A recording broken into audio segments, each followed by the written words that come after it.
the interest, if what happens?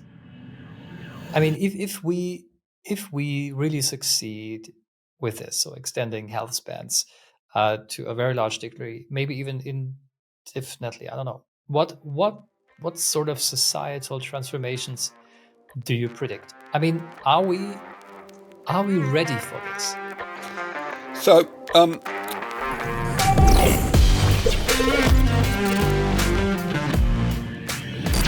Is aging something we will soon be able to overcome? And what would a post aging world look like? In this episode, I talk to Dr. Aubrey de Grey, a leading scientist and visionary in longevity research. We will discuss whether we are ready for this future and what you can do today to increase your health span. Let's go.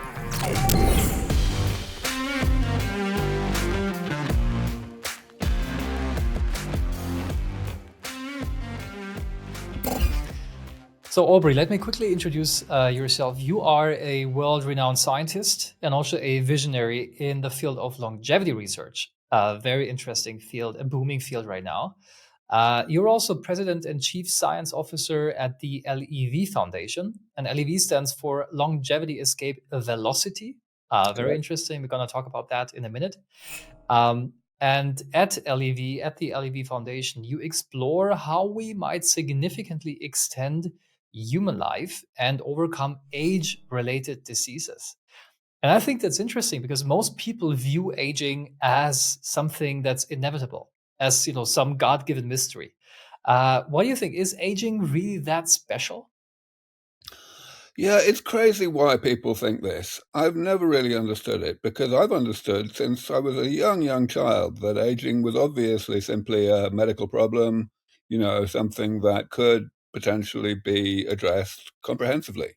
And I, of course, always appreciated that it was a very difficult problem, a very complicated one, because the human body is complicated and therefore it accumulates lots of different types of molecular and cellular damage. And so it was never particularly surprising to me that, that one never really heard about big breakthroughs because, I just assumed that people were, grinding away, doing the early stages of the necessary research.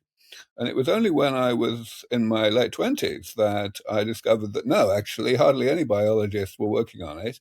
And the ones that were working on it were really not working on it very well. They were kind of not treating it as a problem to be solved, but really as a phenomenon to be understood. And so that's why I switched fields from my original field of artificial intelligence research. Now, for those of us who are not, into that field, what would you say? What is aging then actually? Right. So, and you're quite right to ask that question early on in our discussion because if you ask 10 people what aging is, you'll get about 10 different answers. It's ridiculous. This is the thing that's been the number one preoccupation of the human race ever since the beginning of civilization, and we still can't agree on a definition of it. Um, but anyway, so the definition that I like to use is as follows, and this definition is designed not only to be accurate, but also to demystify aging and help people to understand that it's not this God-given mystery that you said earlier. Um, so I say aging is the combination of two processes, a process that goes on throughout life, even starting before we're born, and a process that kicks off late in life. The first process, the lifelong one, is simply the creation of various types of damage in the body at the microscopic level, the molecular and cellular level, that are consequences, side effects of what the body needs to do to keep us alive from one day to the next. So biologists use the word metabolism to describe that network of processes that keep us alive, and I use the word damage to denote these side effects. And the reason I call them damage is simply because the body is set up to tolerate a certain amount of those changes to the molecular and cellular structure and composition, but only a certain amount. And therefore, eventually that amount is exceeded, and we get to the point where the body starts to go downhill. That is the second process, where the damage is abundant enough to cause the pathologies of late life, the decline in mental and physical function that eventually kills us. So that's all that aging is, the combination of those two processes. Yeah, so we're accumulating damage over time, and up to a certain extent, where it gets more and more critical. But what do you think? How much of it is actually determined by our genetics versus by our lifestyle? So, of course, if we ask any question about the extent to which something is determined by genetics, then we have to define our question a little bit better than that. We have to say, are we talking about the differences between different people or different individuals of the same species, or are we talking about differences between species? So let's talk about differences between species, first of all. For sure and certain, there are big differences in longevity between different mammalian species, even without going beyond mammals.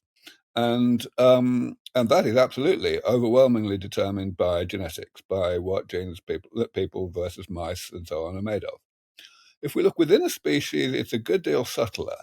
Um, First of all, we do find that there's quite a bit of variation in pretty much every species between different individuals. And that variation is partly genetic, and it's partly environmental, and it's partly just luck, to be honest.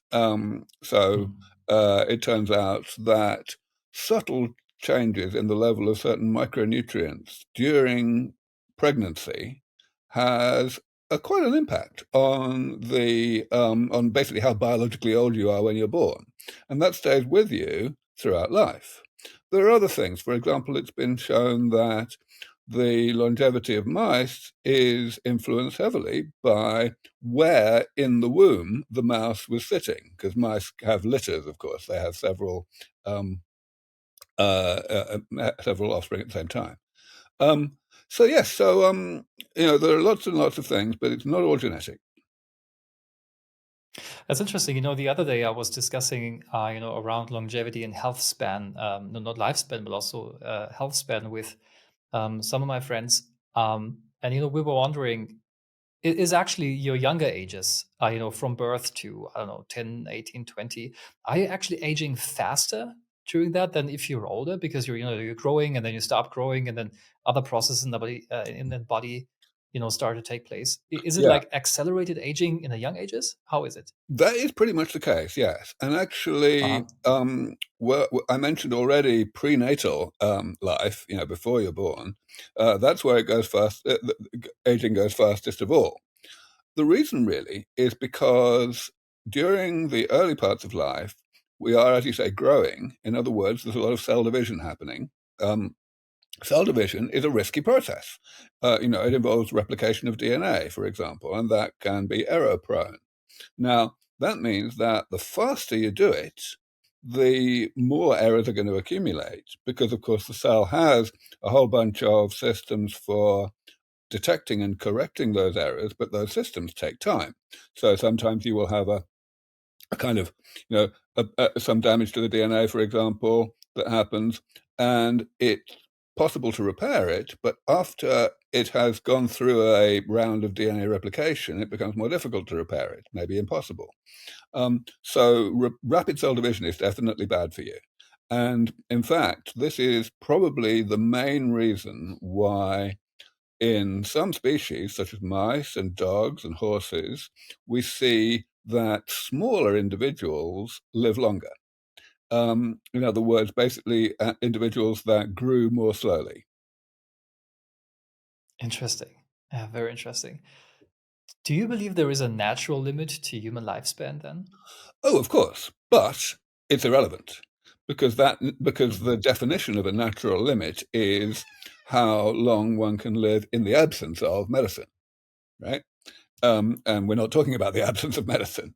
So absolutely, Mm. yes, there is a lower limit to how rapidly these various types of damage that I mentioned will be generated by the body, below which, would be incompatible with being alive, with staying, with actually continuing to breathe and have a heartbeat and so on. Um, and then similarly, there's an upper limit to how much damage the body can tolerate before it starts going downhill and how far downhill it can go before it dies, right? So So all of those things vary a little bit from one person to the next or from one mouse to the next, but they only vary within a certain range, and therefore, yes, there is absolutely a natural limit, but it's irrelevant because we have medicine. Yeah, interesting. Interesting. So, um, okay, when we say aging is a process of, accumulating damage, for example, by, cellular division, and there might be, it's not a discrete process like it works or it doesn't, 0 or 1. There is some probability that some failures are introduced over time.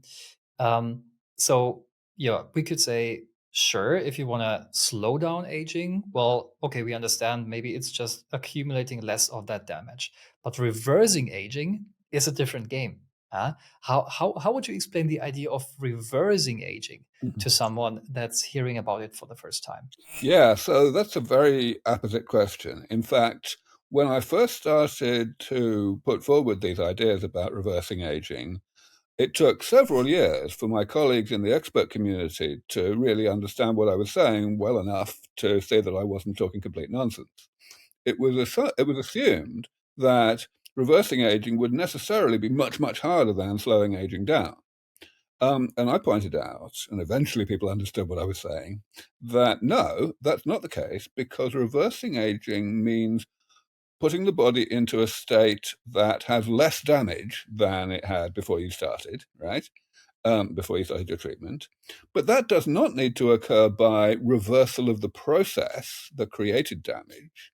You can eliminate damage by other means. In the same way that in a car, for example, there's this thing called rusting that happens. That's definitely Mhm. the accumulation of one type of damage, right? Now, you don't need to understand the chemistry of rusting or to reverse the chemistry of rusting in order to get rid of rust. You can just scrape it off, right? And, repair the car that way. And of course, this kind of thing works. The reason we have cars that are 100 years old today that are working every bit as well as when they were built is because preventative maintenance, if it's comprehensive enough, transcends all of the second process, the process that kicks in when there's too much damage, like the doors falling off or whatever. So it's exactly the same. In this case, we're talking about not reversing the process of damage creation, but rather removing damage that has been created by whatever process. And the business of not needing to understand is really important here. This is not something that basic scientists find it easy to get their heads around. For them, comprehension is the goal for its own sake. Whereas for a technologist like myself, it's all about knowing enough to be able to manipulate the system that you're studying, right? For a basic scientist, there is the concept of knowing enough doesn't compute.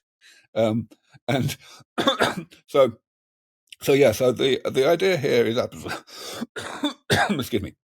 The idea here is to develop various techniques for removing damage from the body, and that constitutes de facto reversal of biological aging. But let's call it not reversal of aging, but rather reduction of biological age, because that's a better way of saying it. Yes, yes.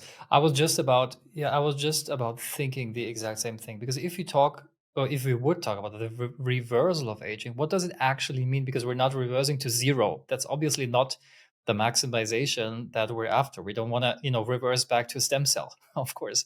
So, but what is it about? Removing of damage, you said, but to what extent? Yeah.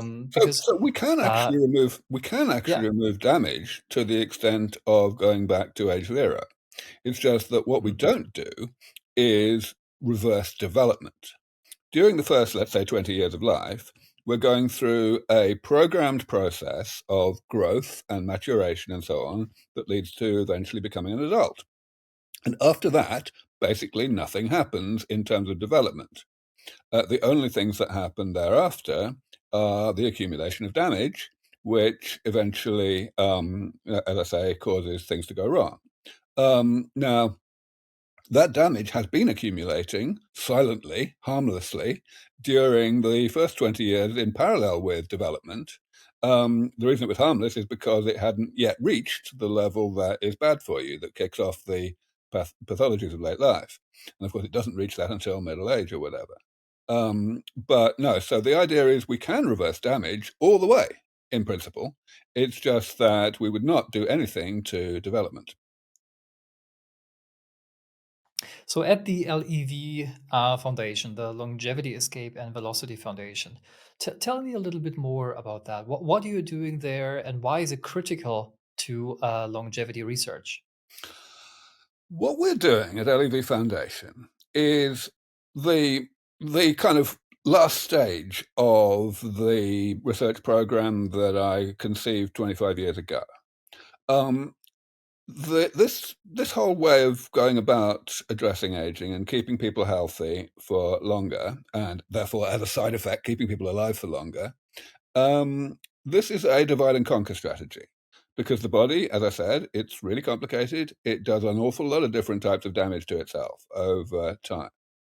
One of the big features of the research program that I put forward back in 2000 was that I classified all of these many types of damage into a manageable number of categories, just 7 categories. And the reason that's important is because within each category, we can enumerate a number of examples, but all of those examples are amenable to broadly the same method for repairing the damage, for eliminating the damage. Which means that if you've got, one example that you can eliminate the damage, then getting the next one working and the one after that is not going to be so difficult. All right, so the point is, though, it's a divide and conquer strategy, which means that step 1 is to develop these various damage repair approaches, and then step 2 is to put them all together in the same individual at the same time, and try and therefore see how comprehensive the portfolio actually is. Because if it's sufficiently comprehensive, you're going to get an actual postponement of the health problems of late life. So we're now at that stage in mice. We are only at the beginning of that stage. In other words, there are some of these damage repair approaches that are working well enough in mice individually that it's worth trying to put them together. But some of them are not. So in my previous foundation, Sense Research Foundation, I was working on the most difficult types of damage, the ones that are still some way away from being repairable, even in mice. And that work is still going on, and there's plenty more that needs to be done in that area. But some of the easier types of damage, the ones that we never even worked on at Sense because other people were working on them, right? Those are now ready for prime time. They are working well enough in mice that we can put them together. And so 2 years ago, when we created LEV Foundation, that's what I decided we should be focusing on. And we kicked off the first such experiment in early 2023, and it's nearly done. So what are these experiments? What we do is we take a lot of mice, 1,000 mice, and we split them into 10 treatment groups, each of which is getting some subset of the of 4 different interventions. Okay, and so there's one group that's getting all 4 of them. There's one group that's getting none of them. There are groups getting 1. There are groups getting 3. And we simply study how long they live. Now, we don't start when the mice are young. The whole point of this is because it's damage repair, it makes sense to start in middle age. We don't want to start too late. We don't want to start when the mice are already sick, but we do want to start when the mice have already accumulated a certain amount of damage. And then, by and large, what we do is we apply this treatment once at the beginning of the experiment. And then we wait and we see how long they live. Of course, we don't just wait. We also monitor the health of the mice in many different ways at the same time. So it's a very intensive, multifaceted experiment. Of course, we are leveraging to a huge extent the invaluable work done by people working on the biology of mice and the biology of mouse aging over many decades. So we didn't have to reinvent many wheels. But yeah, that experiment has been going on for, what is it now, 21 months? And it's nearly done. There are a few mice left, only about a dozen out of the 1,000. But the experiment has worked pretty well. We have been able to show that mice which are getting all 4 of the treatments we are using live about 4 months longer on average than the mice that are getting none of the things. And the ones that are getting some of the things some are intermediate in general. So that's all great. What's not so great is that we've only got 4 months. We want to get more than that. 4 months is pretty much the same as you can get starting at that same kind of age, in middle age, if you just do what's called calorie restriction. In other words, if you give mice just like less food than they would like. And we're pleased that we have been able to achieve that kind of level, but we feel that the real goal of this experiment, and a realistic goal that we think we can achieve in subsequent studies in, I would say, probably the next 3 years, is to get far more than that. I've defined a goal called robust mouse rejuvenation, which is to get 3 times that 4 months. In other words, 1 whole year, 12 months of increase.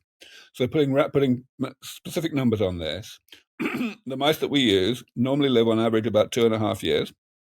We start when the mice are 1.5 years old, and we want to, as I say, add 12 months to their remaining lifespan. So in other words, to double their remaining lifespan.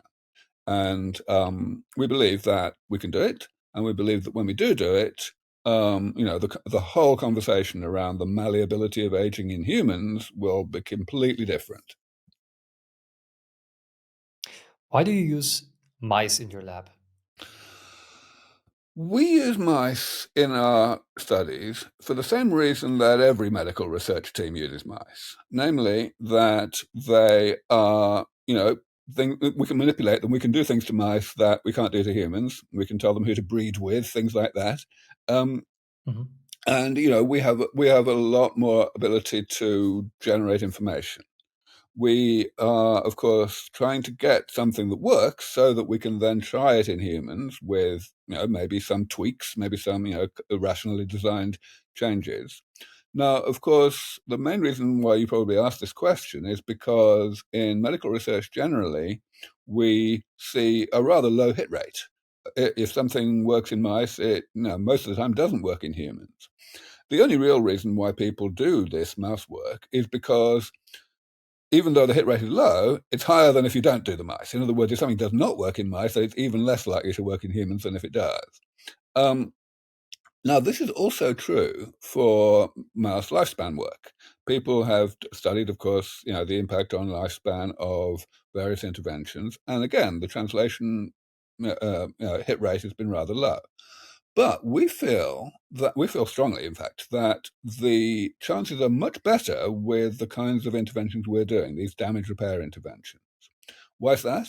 Simply because, in general, when you supply a drug to a mouse or whatever, then you are somehow interfering with its metabolism, with this network of processes that keeps us alive and that has these damage-generating side effects, right? And the thing about metabolism is it's unbelievably complicated, and we have very, very poor understanding of it. So if you're trying to actually manipulate it to, in some sense, make it run more cleanly and create damage more slowly, then you're pretty much certain to have unintended consequences that make it stop doing things that you need it to do to keep us alive. Whereas if you're repairing damage before somebody is sick or before a mouse is sick, then you're targeting something that's not participating in metabolism. It's just, harmless at that point. It only becomes a participant in metabolism once there is so much of it that it starts to overwhelm the system. So we feel that we've got a much better chance of generating things that really work in humans. Yeah, and I also asked that question because I think it's also a question of time, right? If you would obviously do this intervention, in humans, the lifespan of a human is, what is it, the average right now? 80, 75, 85, whatever. So it'll take you much longer to actually see some of the effects than in other organisms like So mice. that's very true, but it's less true than you might think because we're doing damage repair.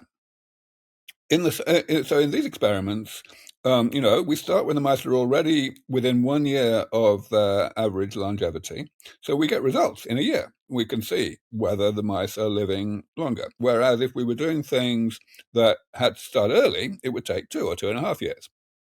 Similarly in humans, except in humans, the difference is much bigger. Supposing we want to get 20 years of additional life in humans, and we start an experiment in humans that are 60 years old.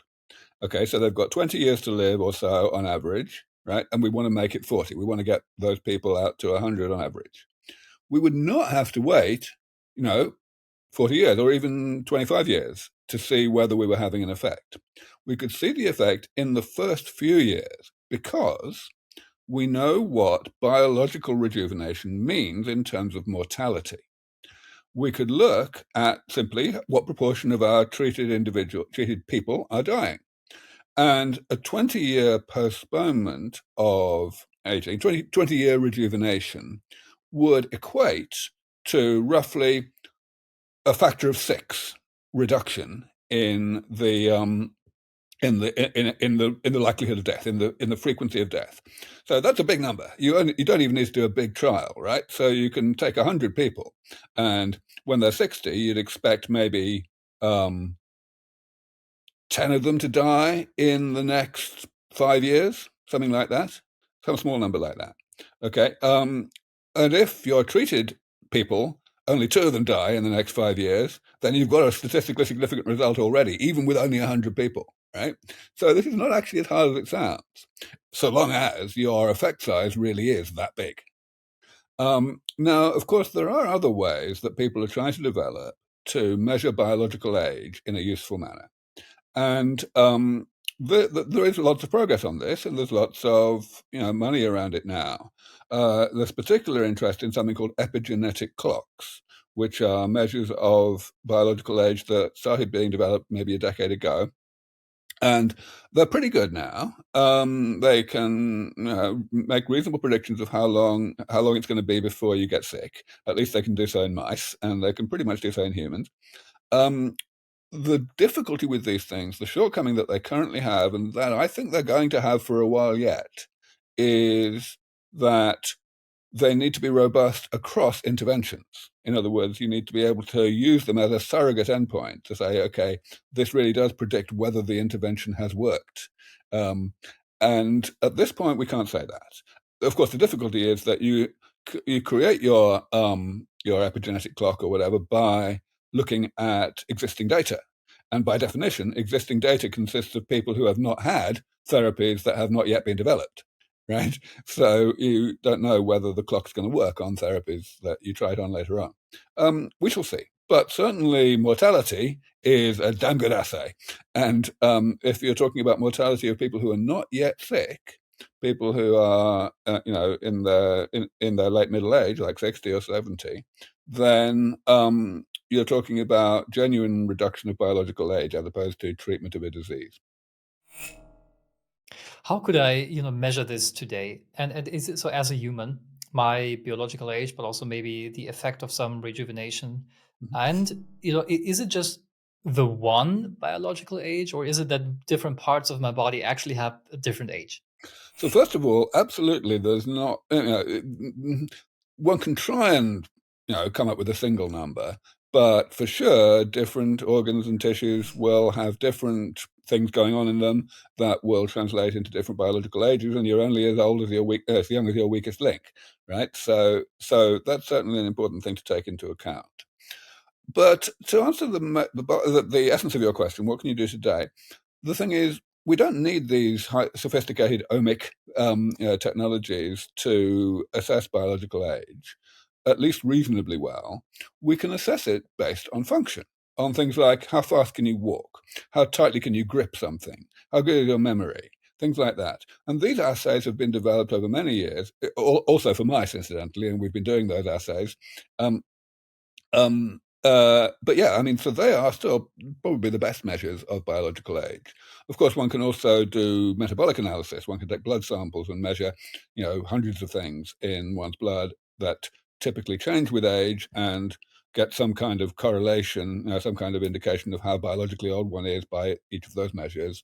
And then one can, create some kind of weighted average. You said grip strength. How is grip strength a factor for biological age? Yeah, it's interesting, isn't it? But it is. It's not so much a factor as an indicator, a readout. Mhm. Muscle is a really important part of the body. Muscle quality, as well as muscle mass. It's not just in terms of how strong you are, Muscle is a reservoir. We've got so much of it that it is used to buffer, to stabilize things in the whole body. So the most significant one, of course, is sugar. The way that insulin works, everyone knows about insulin, right? Is that it stimulates muscle to take sugar out of the bloodstream and store it in a metabolically safe way, so to speak.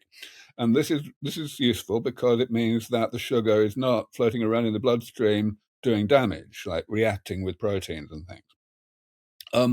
If you've got less muscle, then you've got less ability to buffer, high sugar dietary intake, for example. And that's just one example.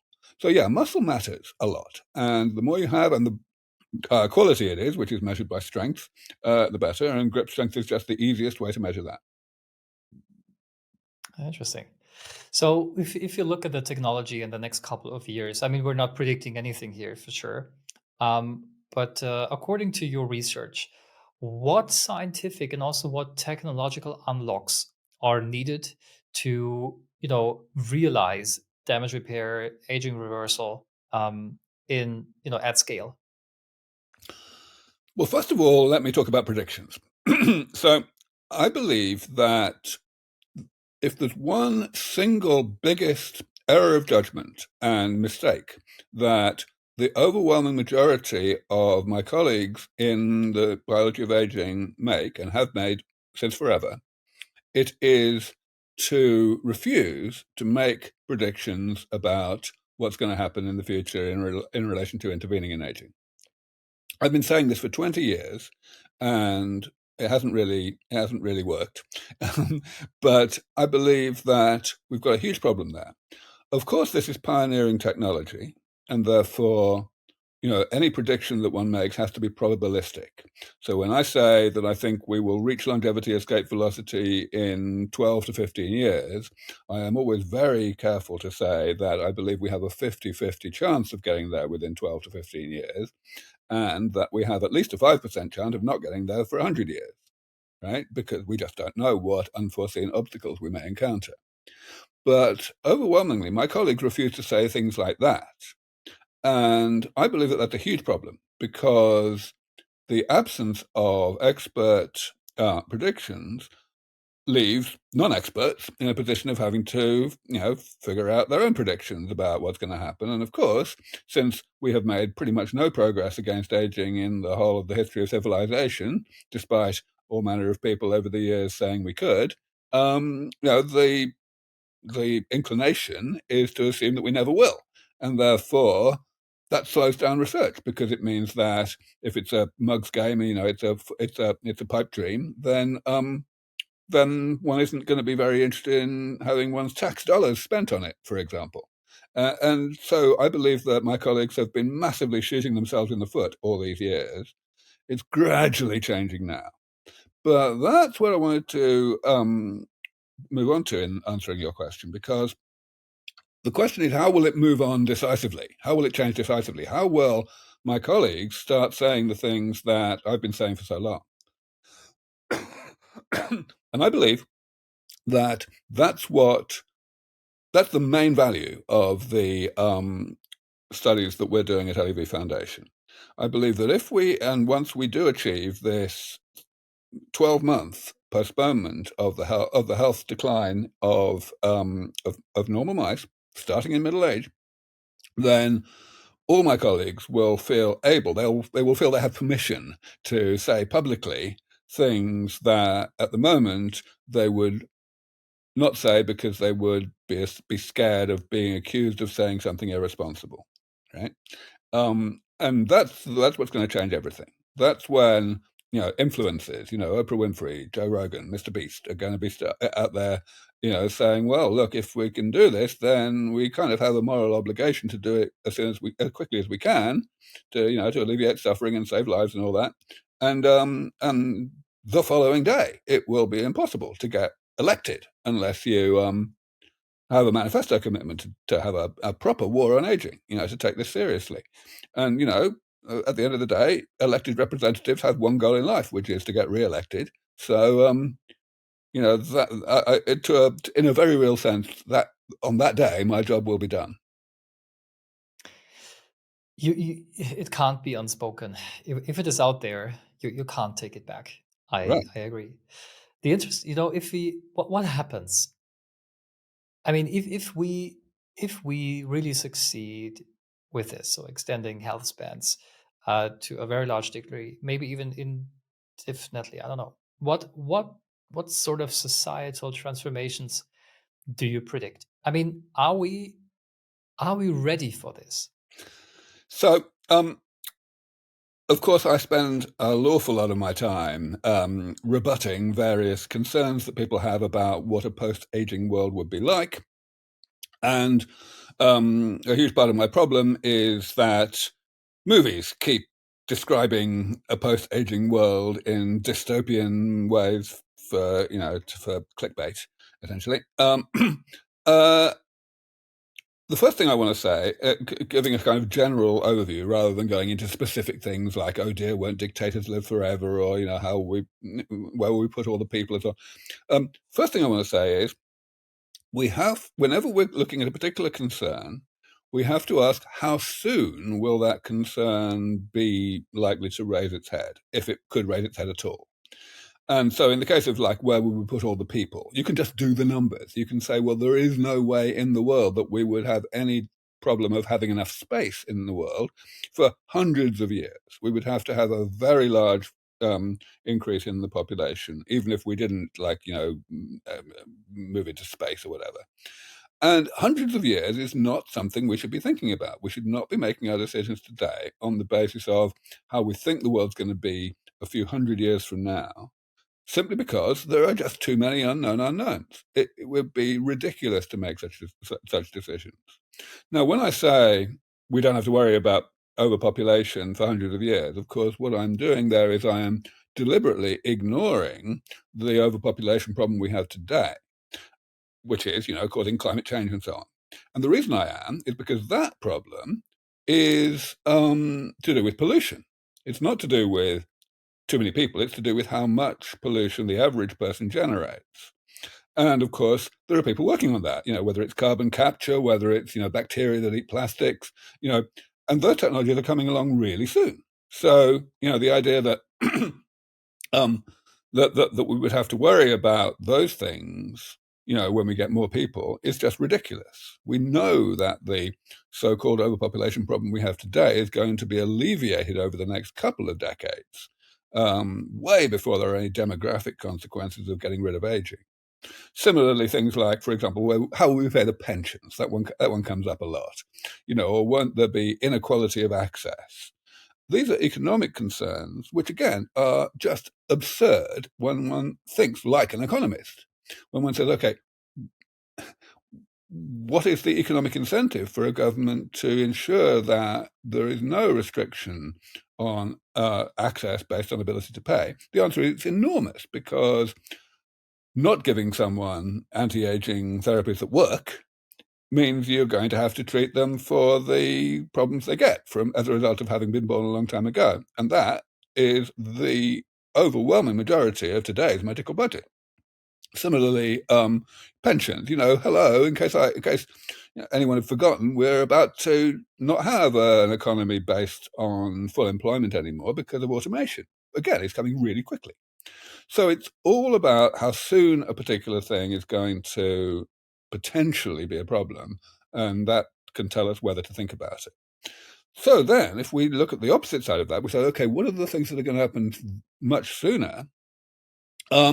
My number one concern on all of this, by a huge distance, is what's going to happen when we start this war on aging. In other words, when in a few years from now, probably, we end up, having this sea change in public opinion. If we look at what the global economy consists of today, the big ticket items, the things that most people spend most of their money on, are determined by how long those people expect to live. Things like, life insurance, health insurance, inheritance arrangements, pension plans. And at the moment, pretty much everybody expects to live only a few years longer than their parents did.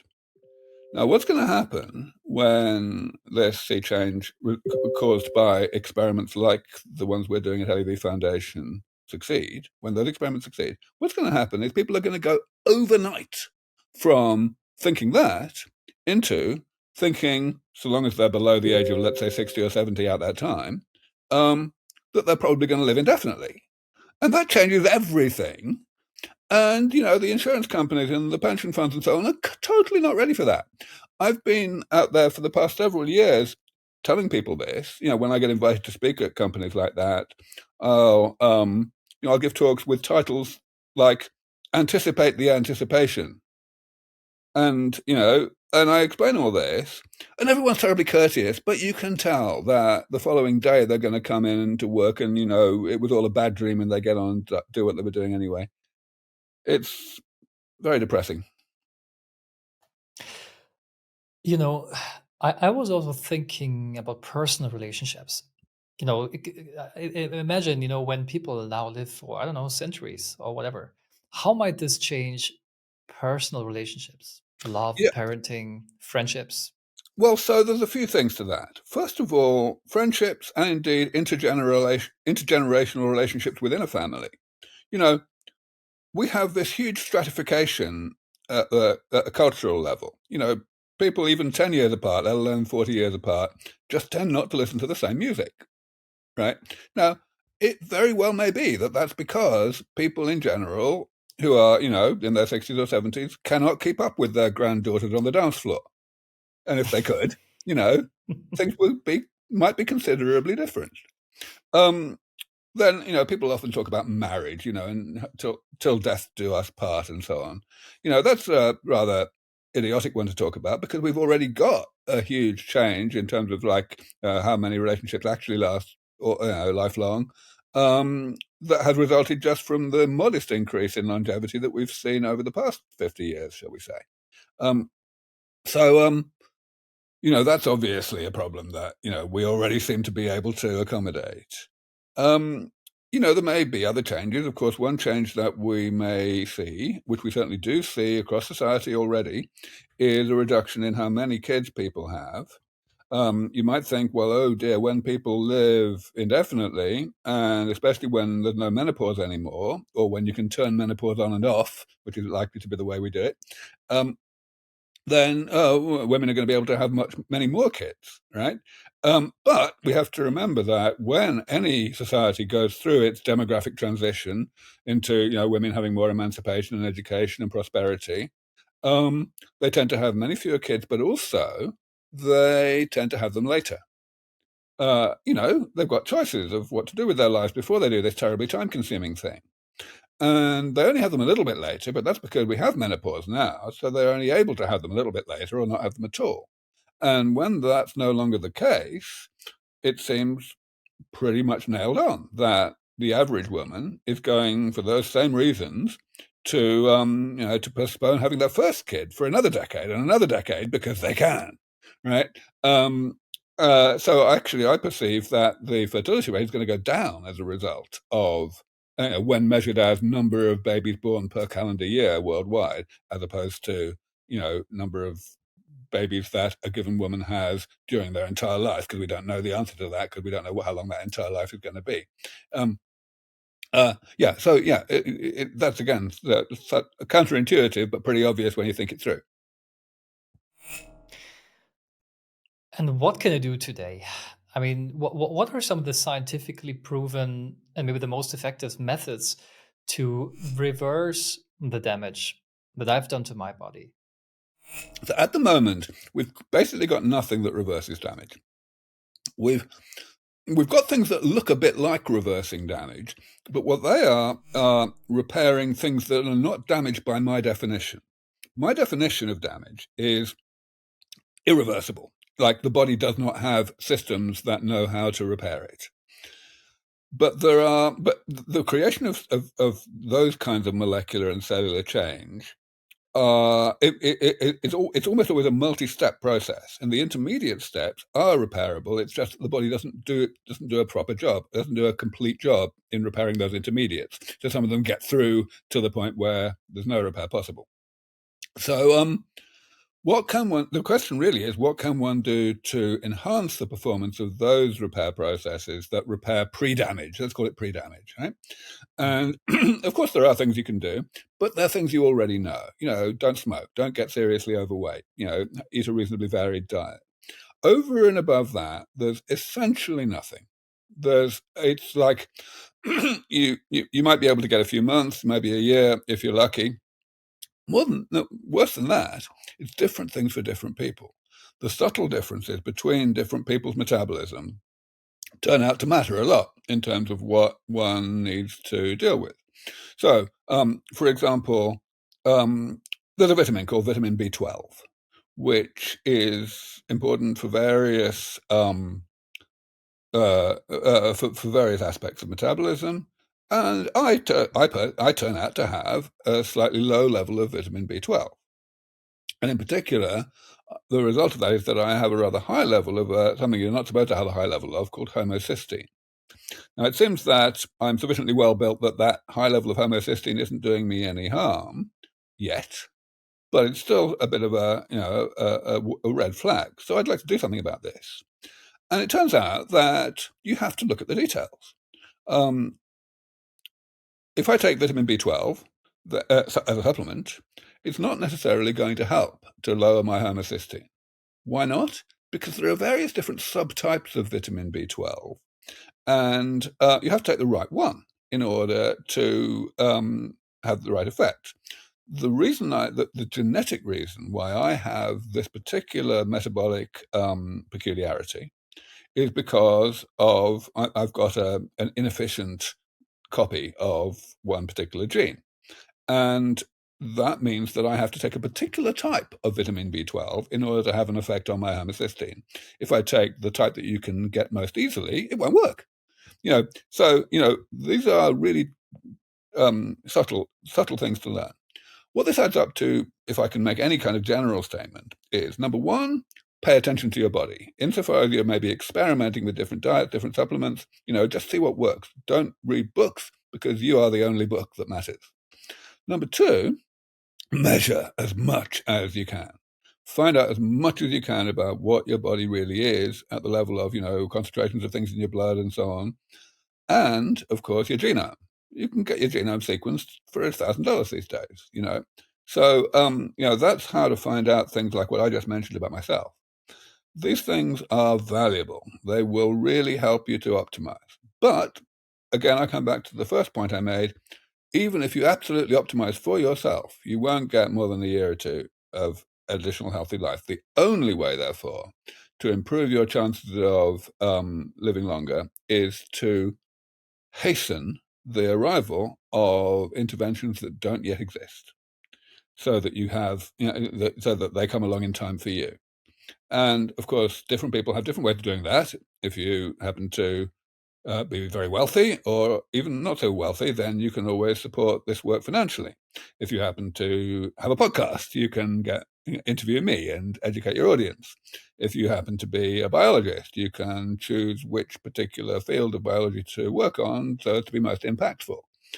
Everybody can do advocacy in one way or another. You can talk to your friends, your family, your colleagues. One thing I like to say to people when I talk about donations is I'll say, oh, I've hardly got any money, I won't make any kind of difference. And I always point out that, first of all, every dollar counts. But secondly, the less wealthy you are, the more people you know who are wealthier than you. So that's where advocacy comes in.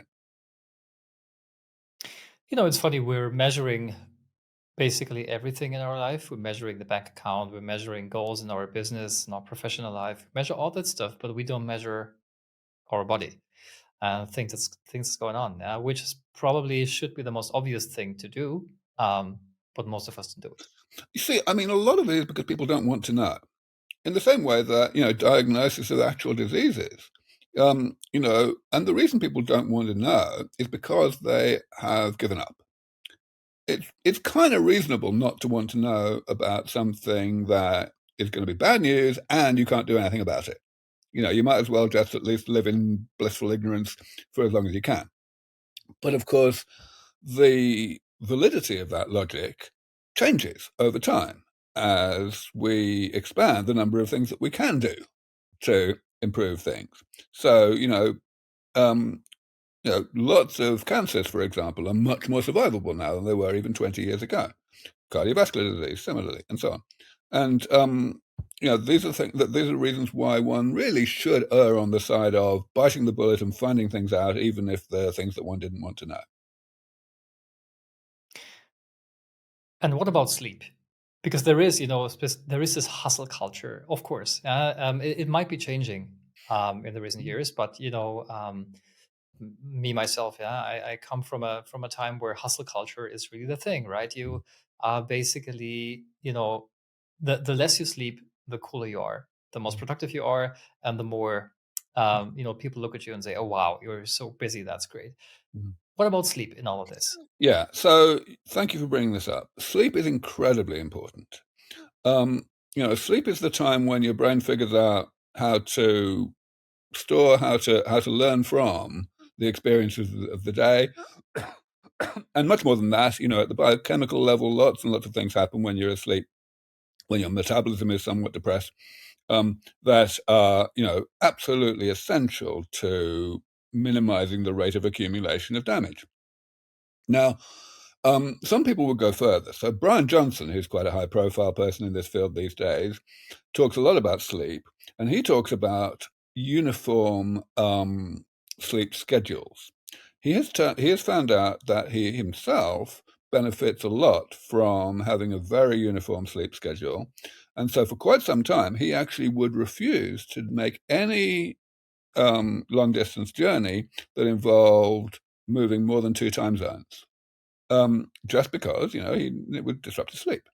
Now that is something that is personal again. So I'm not like that at all. I'm perfectly happy traveling long distances, but that's because I sleep really easily. I can sleep on planes. I don't get jet lag at all. I can sleep whenever I'm tired, whatever time it is. So for me, I can be much more, uh, uh, fast and loose on that kind of thing. But the overall amount of sleep is universal. You've got to have your 7 hours of sleep. Now, as people get older, they tend to sleep less. And, it's not entirely understood the extent to which that is kind of part of the problem, contributes to the rate at which people get sick. But it's probably a bad thing. Certainly, however, when you're not yet in old age, when you're in your young adulthood or middle age, prioritizing sleep is a very good idea. Aubrey, before this conversation ends, on this podcast, we have a new tradition where the previous guest leaves a question for the next guest without knowing who my next guest is. And the question that's been left for you is, what keeps you up at night? Honestly, nothing really keeps me up. Like I say, I can sleep really well. But to answer the question a little bit more metaphorically, what preoccupies me is the need not to make mistakes. I've been, the most influential person in this field for quite a long time, and I haven't made many mistakes. I've, made. If I look back, I think, how could I have actually made a bigger contribution? How could I have done things differently and have been more impactful? There isn't really a good answer to that. I made some mistakes a couple of years ago in my previous foundation that involved trusting people who were untrustworthy, and that has definitely been a big mistake, but it's the only one. And that still eats at me, honestly. It's still every day, every day. So yeah, that's the best answer I can give. And that's it for this episode. Aubrey, thank you so much again for being my guest. It was a pleasure having you. It's my pleasure. Thank you very much. And to our listeners, if you have not subscribed yet to this podcast, please go ahead and do so. It's a small thing, and it will help us continue to make the show better and better. So my promise to you is that we will continue to do our best to deliver exceptional value to you. So if you're not already a subscriber, please go ahead and subscribe now. Thanks for listening. Take care. Bye bye.